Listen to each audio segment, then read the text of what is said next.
Hey everybody, how's it going? This is Tom from the Pen Hut. Just wanted to do a quick video here. Actually, this is the first video on my new channel. I was actually going under Tommy Reviews before, just doing reviews, this, that, and the other thing. But I decided I should do a channel just on pens and things like that because I love pens, I collect them, and I still sell them here and there on eBay, things like that. So I was actually going to start with a video here on my top 5 fountain pens. This is something that I got into about, say a little bit over a year ago, probably a year and 2 months ago. I've collected, some of the basic models here and there, and then tried a couple of the other ones and found some interesting stuff. So just wanted to share with you guys my top 5 fountain pens currently. I do have some more coming in soon that I'm really excited about. I'll probably share in a future video, but I'm just going to start with these ones over here. But let me start with my first honorable mention, which is this one right here, and I only have one, to be honest, and some of you might recognize that. That is the TWSBI. It says TWSBI actually right there. I don't know if you guys can read that. It says TWSBI.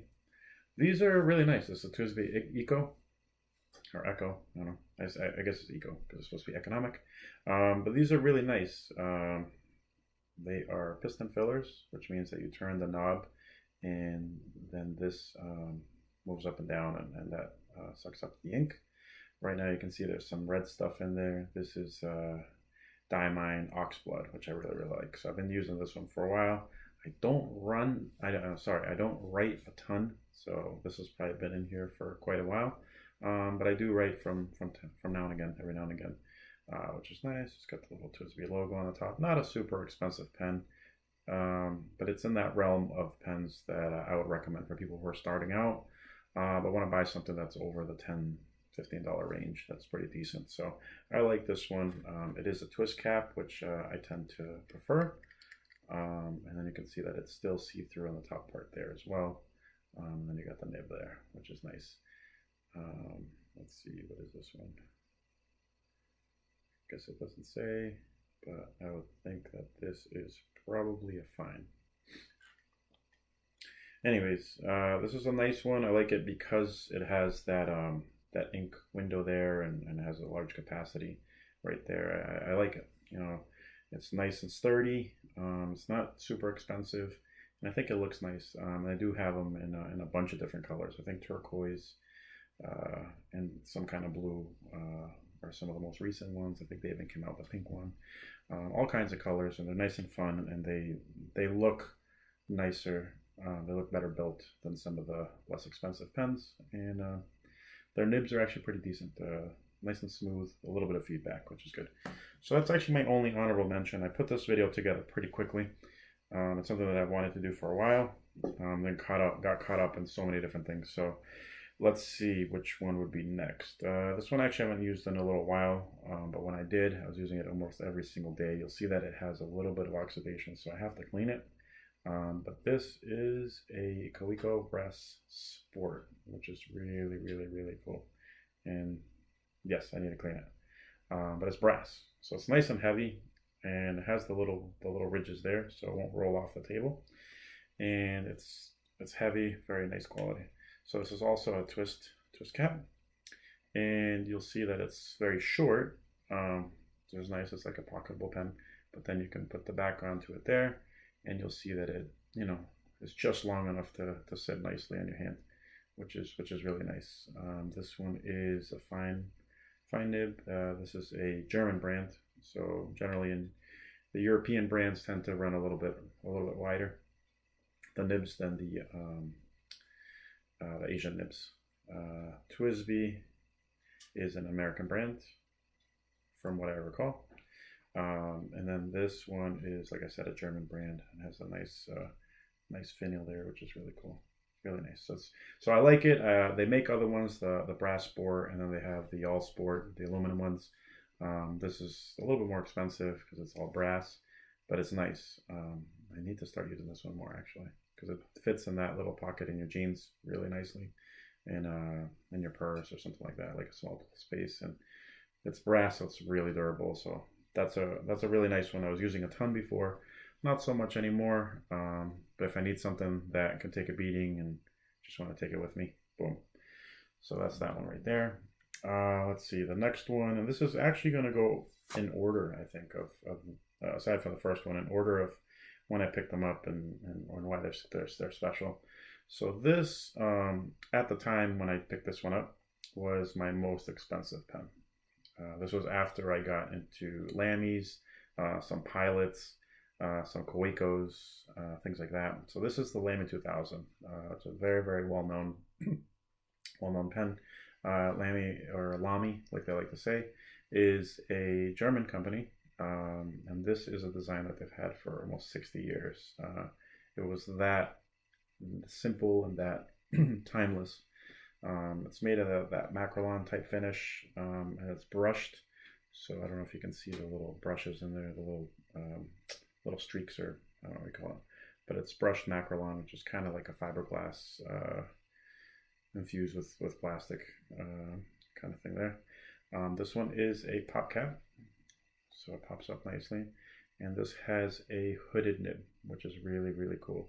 So that was one of the things that brought my attention to this. This was my first, this is actually a piston filler as well. There's a little knob back here, and it sucks up the ink in there, and then you have the hooded nib there. But this is really nice. Like it's very, it's not super heavy. I don't think this one's inked up actually. It's not super heavy, which is nice. It'll post really nicely on the back as well. Very, very comfortable, not super heavy.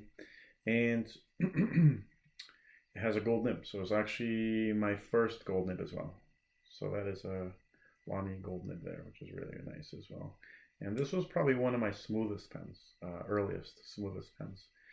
I bought it thinking, I'm not sure if I'm going to like it. It looks really plain, but I ended up falling in love with it. It's really, really nice, and even the clip is very, very useful and practical. So I love it. It's a guaranteed you pick it up, and it's going to rate really nice for you. The next two that I have here are going to be the Platinum 3776, and you'll see that I like it so much that I actually own two of them. You'll see that the blue one here, it's a little bit see-through there, which is nice, and then this was just the regular black. The reason I like these ones, which are Platinums, is that they have that, cigar shape, which is nice and very comfortable. I believe this is like a plastic resin, but it has these really, really nice large nibs. So let's see if I can get that in there so you can see it. Really, really nice large nibs. They're also gold. This is 14 carats, and this one is a medium. And I just really like these. They're very comfortable, very, very comfortable, and I like that the way that they write. Platinums always have very, very nice nibs. They're smooth. They do have a little bit of feedback, which is nice, but they're very smooth. They're just very classic design. These are one of the three main Japanese brands. The main three are going to be Pilot, Sailor, and Platinum.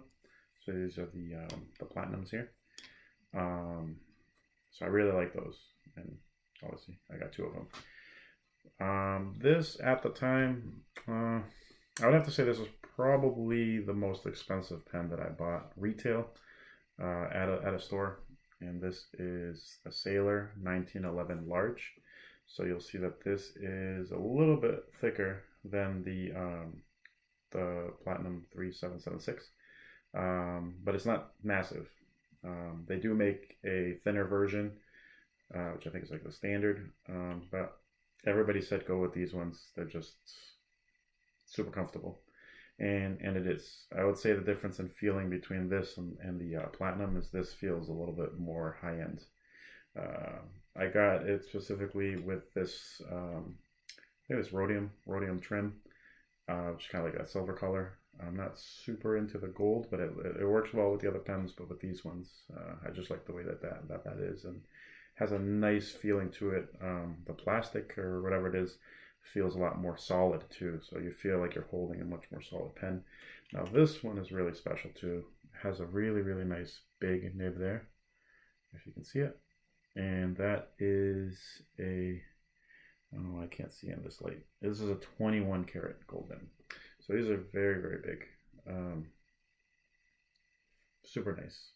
And it has the little anchor right there. Just really nice. Super nice. So nice, in fact, that I think I'm going to order another one. But I might get the the Pro Gear, which is very similar to this, but it's got the flat top over here, and I believe it has a flat bottom as well. Same nib, same everything, but just another Sailor. And the Sailors are amazing. So if you like pens of this shape that have really, really smooth nibs, this is smoother than the Platinum 3776. People rave about these nibs, and they're nice and big. They're luxurious looking, but they write really well. So that's that one right there. Then this is my last one here. This one I was a little surprised. I was looking for it at a pen show over here in the Boston area, and I found one, and I was like, you know what?